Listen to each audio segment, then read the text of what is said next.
Classique. 7h30, 9h, la matinale de Radio Classique avec Guillaume Durand.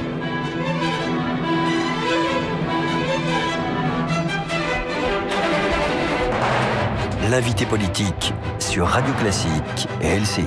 Bonjour, bienvenue, nous sommes avec Christian Jacob en direct sur l'antenne de Radio Classique et de LCI. Bonjour, donc. Bonjour. Vous n'avez pas l'impression que François Hollande, c'est un peu le Guy Mollet du début de la guerre d'Algérie avec les pouvoirs spéciaux, parce que finalement personne ne hurle, mais c'est quand même assez, je dis pas invraisemblable, mais inédit depuis la guerre d'Algérie, ce qui se prépare.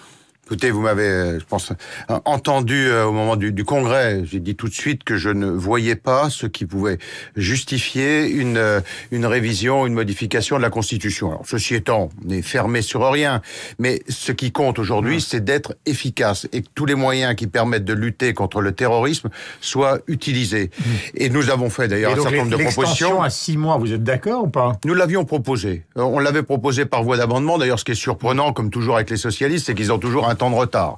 C'est-à-dire qu'on nous l'a refusé il y a 15 jours lorsque cet amendement avait été déposé par un de nos collègues du groupe. Manuel Valls l'a refusé. Maintenant, ils veulent 8 jours après. Il a sans doute réfléchi, mais bon, ils ont pris 10 mois pour mettre en application, enfin, pour proposer de mettre en application les mesures qu'on avait proposées dès les attentats de janvier. Là, c'est encore un coup de retard. Mais il n'y a pas besoin de mon point de vue, jusque maintenant, alors, sauf si on me fait la démonstration contraire, il n'y a pas besoin de toucher, vous savez, la Constitution. La Constitution, c'est quelque chose de fragile.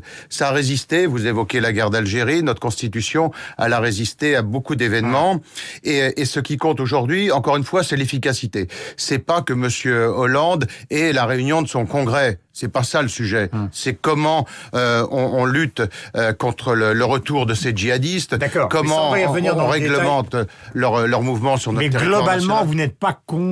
vous n'êtes pas contre l'extension à 6 mois et vous êtes forcément favorable à la déchéance de la nationalité puisque vous l'aviez proposé vous-même. Oui, mais tout ça il n'y a pas besoin de passer par une révision constitutionnelle. Sur la déchéance de nationalité, c'est pas ça qui va empêcher un kamikaze complètement fou, dingue comme on l'a vu, qui n'a rien à faire de sa vie. Simplement, ce que nous disons, c'est qu'à partir du moment où on porte les armes contre des soldats français, contre des policiers français, contre des gendarmes français, eh bien, on ne mérite pas d'être français. Et donc, si on a la double nationalité, on demande à retirer cette nationalité française. Ça me semble frapper au coin du bon j'arrête sens. sur ce thème, justement, pour arriver au bon sens et à la clarté. D'une certaine manière, vous nous dites, ils nous ont piqué nos idées, mais de toute façon, Non, ils n'ont pas piqué. Mais en grande partie, cette modification de la Constitution ne changera rien sur le plan de la sécurité. Alors, pourquoi soutenir cette... Non, ce que je dis, c'est qu'il faut être efficace. Et j'ai compris, ce que l'on peut passer par une loi simple, la déchéance de nationalité, il n'y a absolument pas besoin de modifier la Constitution. Donc vous êtes contre ? Non, je dis on le fait par une loi simple. Ouais. C'est-à-dire qu'on va gagner du temps. Monsieur Hollande veut un congrès, mais le sujet c'est pas de faire plaisir à Monsieur Hollande, c'est d'être efficace. Et donc nous l'avons proposé à 3 reprises. Donc il y aurait des arrière-pensées politiques du président de la République dans cette affaire, puisque finalement on voit bien que cette attitude, qui est celle de l'extrême fermeté, lui procure des sondages inespérés. Donc est-ce que vous considérez ce matin qu'il y a des arrière-pensées politiques ?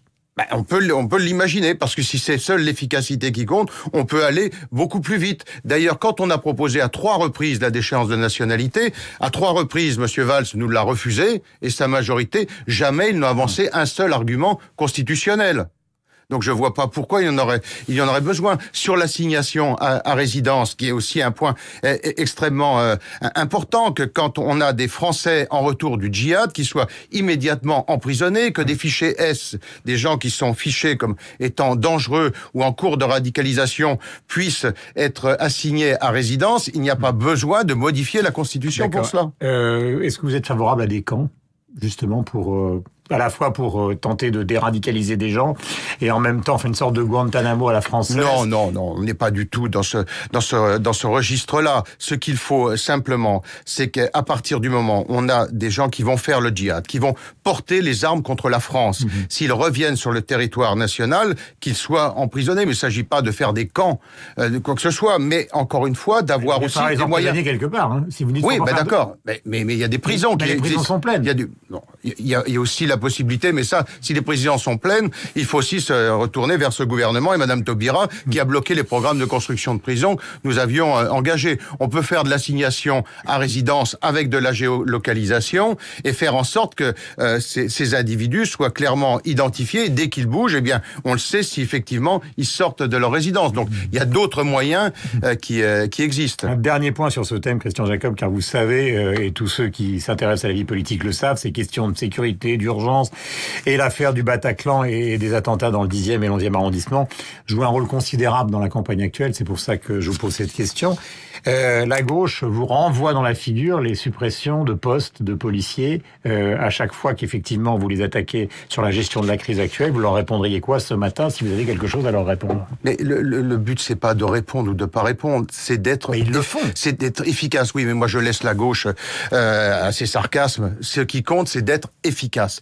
Il y a encore une fois un certain nombre de propositions et de mesures très concrètes qui ont été faites. On les met en application. Et donc aujourd'hui, sur la police, si l'objectif, et il y a effectivement besoin d'un renforcement des forces de police, il y a une mesure qui permet, et nous sommes prêts à la voter, nous l'avons dit, de mettre en application immédiatement des moyens policiers supplémentaires, c'est de faire appel tout de suite aux réservistes. Parce qu'annoncer des créations de postes, pour former un policier, il y a besoin de 3 ans. Donc les annonces d'aujourd'hui ne seront efficaces, dans le meilleur des cas, que dans 3 ans. Demain matin, on peut le faire si on fait un appel à tous ces policiers ou gendarmes qui sont aujourd'hui en réserve. Eh bien, je suis sûr que sur la base du volontariat, beaucoup d'entre eux sont prêts à reprendre du service actif. Et donc, demain matin, ils peuvent être opérationnels. Est-ce que vous considérez... Et ça, c'est une mesure concrète. Et je dis, chiche au gouvernement. Vous voulez le faire, mettez-le en application et nous le voterons. Nous sommes en direct avec Christian Jacob, qui est le patron des parlementaires, donc des Républicains, à l'Assemblée nationale. Est-ce que vous considérez, comme Jean-Christophe Cambadélis, que le Front National, via les sondages, est surcoté ? Moi, je suis toujours très prudent sur les sondages. On a vu toutes les hypothèses. On a vu certaines périodes, si on est très objectif, où le Front National était sous-coté. C'est-à-dire qu'il faisait des résultats aux élections qui étaient plus importants que ce que les sondages c'est le cas de la présidentielle face à Chirac. On a vu d'autres cas récemment, notamment aux élections départementales, où les sondeurs se sont trompés.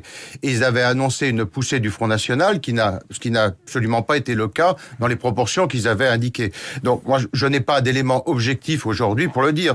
Ce que je me dis simplement, c'est que entre le coup de colère légitime que peuvent avoir un certain nombre de Français avec la situation économique dans laquelle nous sommes et dans laquelle M. Hollande et M. Valls nous ont mis et ont mis la France, ce qui n'est pas le cas des autres pays européens, je comprends ce coup de colère. Mais simplement, ce que nous disons aux Français, entre l'envie de dire j'en ai marre et passer à l'acte, c'est-à-dire confier les clés de grandes régions au Front National, je pense qu'il y a une marche. Et qu'au moment de prendre le bulletin, eh bien, je suis convaincu qu'un certain nombre de nos concitoyens vont se ressaisir. Est-ce que vous avez l'impression que Bertrand dans le Nord, Estrosi dans le Sud, Wauquiez dans la région Centre et Richert dans l'Est ont encore une chance de l'emporter? Parce que maintenant...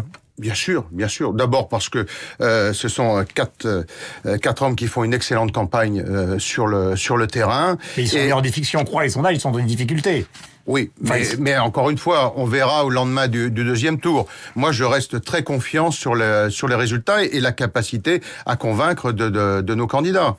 Merci Christian Jacob d'être venu ce matin sur l'antenne de Radio Classique. Je rappelle que vous êtes le patron donc des parlementaires des Républicains à l'Assemblée nationale. Bonne journée à vous. Il est 8h et presque 26 minutes sur l'antenne de Radio Classique et de LCI. On va retrouver nos camarades de LCI et Sophie Paolini sur l'antenne de Radio Classique. Donc bonne journée. Merci. Je sais, vous venez